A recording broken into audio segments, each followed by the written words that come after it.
Lucina, sorprendida al ver a Joacán, no pudo evitar preguntarle si realmente estaba allí.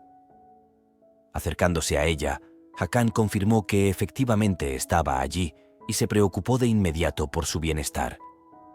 Fue entonces cuando el líder religioso, presente a su lado, tomó la palabra y reveló que había notado algo inusual.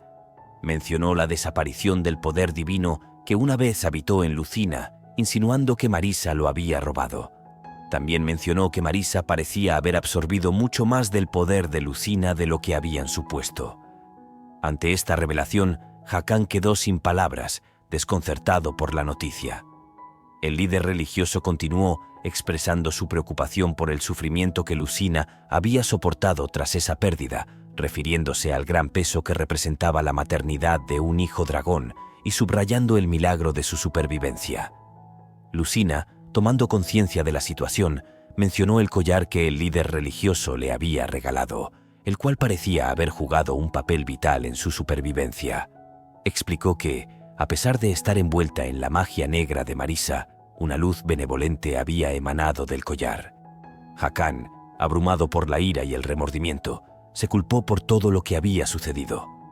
Recordó las advertencias del líder religioso sobre la inminente guerra con los asesinos de dragones y los peligros que eso representaba para Lucina y su hijo por nacer. Hakan miró a su esposa, expresando sus lamentos y reconociendo que su propia avaricia la había llevado a ese estado. Lucina, con una voz suave, lo tranquilizó, asegurándole que todo estaría bien y que sabía que él vendría a rescatarla.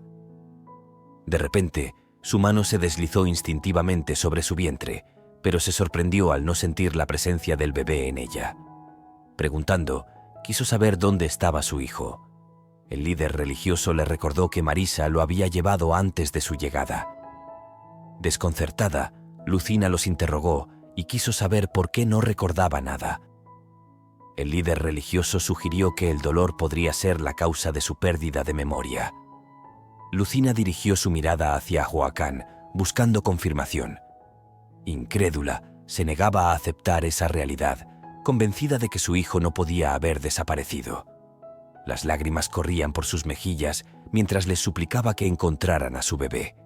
Hakan, hirviendo de rabia ante el dolor de su esposa, la rodeó con sus brazos, repitiéndole que seguía siendo su mujer y la reina de Tallard, incluso sin un hijo. Pero Lucina, decidida, afirmó que ese hijo era suyo y que debían recuperarlo de Marisa. El líder religioso explicó que Marisa probablemente ya había sacrificado al niño para apropiarse de sus poderes. Si por milagro el niño reaparecía, ya no sería suyo, sino que sería Marisa quien había tomado la apariencia del bebé, pues su verdadero hijo ya se había perdido. Lucina continuó llorando, reclamando a su bebé, inconsolable ante esta tragedia. Unos días después, el líder religioso regresó al templo tras una larga ausencia, mientras que Lucina y Hakan volvieron a Tallard. Al llegar al palacio, Titi, con los ojos llenos de lágrimas, se acercó a Lucina y la abrazó tiernamente, expresando su alivio al saber que había regresado sana y salva. Mientras Titi cuidaba de ella, Hakan se concentraba en estabilizar Tallard, su tarea más urgente en ese momento. Al escuchar a dos sirvientes del palacio preguntarse sobre la desaparición de numerosos habitantes y sobre la extraña atmósfera que reinaba en Tallard desde que su majestad partió a la guerra, Hakan comprendió la urgencia de la situación. Más tarde ese mismo día, convocó al Consejo Real para discutir sobre el niño. Explicando que su hijo no había regresado con ellos, Hakan reveló la tragedia de su muerte. Los miembros del consejo, sorprendidos, le pidieron que aclarara las circunstancias de esta pérdida. Hakan les explicó que Lucina había sido atacada por cazadores de dragones, pero que había sobrevivido milagrosamente. Subrayó que no estaba buscando culpables en esta tragedia. Los miembros del consejo señalaron que no se había recibido ninguna carta mencionando el secuestro de Lucina, contrariamente a lo que se había informado. Enojado, denunció los informes falsos del consejo sobre la situación de Lucina, advirtiéndoles que no criticaran a Lucina por la pérdida de su hijo. Afirmó con firmeza su posición como la reina legítima de Tallard, recordando que su legitimidad había sido reconocida durante la ceremonia y que los pecados de Gilai habían sido perdonados. Sin embargo, advirtió que los pecados de Garrett permanecían esperando que nadie cometiera el error de minimizarlos. Más tarde, la sacerdotisa examinó a Lucina y le anunció que su cuerpo había llegado a sus límites, impidiéndole ahora concebir descendencia de dragones. Sorprendida al escuchar esto, Lucina buscó confirmación de esta triste noticia y se dio cuenta de que tal vez ya no sería apta para ser la reina de Tallard. Titi intentó consolar a Lucina mientras la sacerdotisa le recomendaba tener una conversación sincera con su majestad. Luego, pidiendo permiso para retirarse, salió de la habitación. Lucina, abrumada por la tristeza, se responsabilizó de esta situación, lamentando que su secuestro hubiera llevado a la pérdida de su hijo. Mientras tanto, los soldados en guerra informaron que de repente habían recibido la orden de regresar a Tallard. Uno de ellos mencionó que aún no habían eliminado a todos los cazadores de dragones. Otro soldado se preguntó qué podría haber sucedido en Tallard para justificar un llamado de vuelta tan repentino. Un compañero que regresaba de la caza explicó que el ejército de Bryon no había lanzado ataques recientes, sugiriendo que era más prudente regresar a Tallard que permanecer inactivos. Los soldados asintieron a sus palabras. Otro soldado expresó su sorpresa ante la repentina detención de los ataques por parte de los soldados de Bryon. El segundo consideró la posibilidad de una emboscada en su camino de regreso. Tulan, encargado por Joacán de dirigir la tropa en su ausencia, hizo su aparición. Los soldados, sorprendidos de verlo, se apresuraron a asegurarle que estaban trabajando arduamente en su ausencia. Tulan se preguntó por qué Joacán había ordenado su regreso a Tallard. Se preguntó si algo grave le había sucedido a Lucina. Mientras tanto, en el palacio de Bryon, el viejo rey interrogaba a Marisa sobre su compromiso de permanecer a su lado en caso de victoria. Se sorprendió por sus órdenes de retirar a sus soldados cuando la guerra parecía casi terminada. Marisa rompió en llanto, expresando su deseo de poner fin a esa terrible guerra. Mencionó la reducción de los cazadores de dragones y la pérdida del comandante del ejército de Bryon, añadiendo que había otras mujeres más adecuadas para su majestad que ella. El rey la tranquilizó, asegurándole que era insustituible a sus ojos y la abrazó. A pesar de eso, Marisa, en sus pensamientos, se preguntó cuánto tiempo más tendría que seguir jugando este juego con el viejo rey. Expuso su plan con seguridad, explicando que al apuntar primero al rey de los bárbaros, podrían acelerar el fin de la guerra. Como había estado alejado del campo de batalla durante mucho tiempo, sería un objetivo más fácil.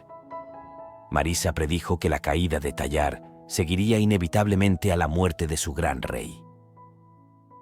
El rey de Bryon elogió la ingeniosidad de Marisa y le preguntó cómo se le había ocurrido tal idea, admirando su audacia. Marisa respondió humildemente que estaba allí para servir a su majestad y pensó para sí misma que era fácil de manipular. También consideró deshacerse de los soldados de Bryon mientras tuviera la oportunidad. Más tarde, Tulan y los otros guerreros estaban en camino hacia Tallard cuando fueron avistados por los soldados de Bryon que los vigilaban. Algunos soldados de Bryon propusieron eliminar directamente al rey de Tallard, mientras que otro sugirió matar a todos los guerreros enemigos, calificándolos a todos de bárbaros. Sin esperar, lanzó una flecha hacia uno de los guerreros de Tallard. Alcanzado por la flecha negra, el guerrero se desplomó. Tulan se dio cuenta de que estaban en desventaja porque ya no tenían reliquias sagradas para curar las flechas negras. El guerrero herido, reconociendo su error, le pidió a Tulan que lo dejara atrás y se escapara. Tulan expresó sus lamentos, pero el soldado, con nobleza, le aseguró que no tenía por qué disculparse, asumiendo la responsabilidad de su imprudencia. Los soldados de Bryon reanudaron sus disparos, lo que obligó a Tulan a dar la orden de retirada a todos los guerreros de Tallard. Saltó sobre su caballo, incitando a los demás a huir rápidamente. Los soldados de Bryon juraron perseguirlos sin demora. Sin embargo, los shifters de Marisa, infiltrados entre los soldados de Bryon, surgieron de repente y los atacaron por sorpresa, eliminando a todos sus adversarios y felicitándose por haber eliminado a los soldados de Bryon. Uno de ellos replicó que ahora debían encargarse del rey de Tallard. Más tarde, de regreso en Tallard, Tulan informó a Joacán de su regreso según sus órdenes. Joacán le agradeció por sus esfuerzos, aunque su rostro traicionaba una ira latente. Tulán, perplejo, interrogó a Joacán sobre lo que había sucedido en Tallard. Inicialmente en silencio, Hakan finalmente le dijo que le daría explicaciones más tarde, pero que por ahora debía descansar, al igual que los guerreros. Tulán propuso a Hakan acompañarlos, pero este último prefirió aislarse para reflexionar. Hakan no sabía cómo explicar la situación a Tulán y tenía la impresión de que sus hombres sufrían por su culpa. En el camino se cruzó con 2 guerreros que llegaban tarde. Al ser interrogados sobre su retraso, explicaron que habían caído en una emboscada en el camino. No pudieron abandonar a su camarada herido por una flecha negra. Al escuchar esto, Hakan les preguntó si los asesinos estaban presentes. Ellos explicaron que se habían escondido para atacar y que los guerreros de Tallard eran incapaces de contraatacar, lo que los obligó a huir. Expresaron su pesar, asumiendo la responsabilidad de no haber podido eliminar a esos asesinos. Hakan los tranquilizó asegurándoles que no era culpa de ellos, sino más bien de sus propias carencias. Recordando que los shifters de Marisa llevaban todos un pendiente distintivo, se dio cuenta de que los que se habían hecho pasar por sus guerreros ya habían sido desenmascarados. Empuñando su lanza, preguntó con ira cómo se atrevían a tomar la apariencia de los valientes guerreros de Tallard.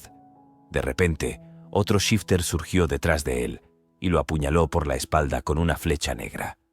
Mientras se burlaban del hecho de que el rey de Tallard no representaba un gran desafío para ellos, creyendo que lo habían dominado, fueron sorprendidos cuando, con un movimiento rápido, Hakan desapareció y antes de que tuvieran tiempo de reaccionar, reapareció frente a ellos y les cortó la cabeza de un solo golpe.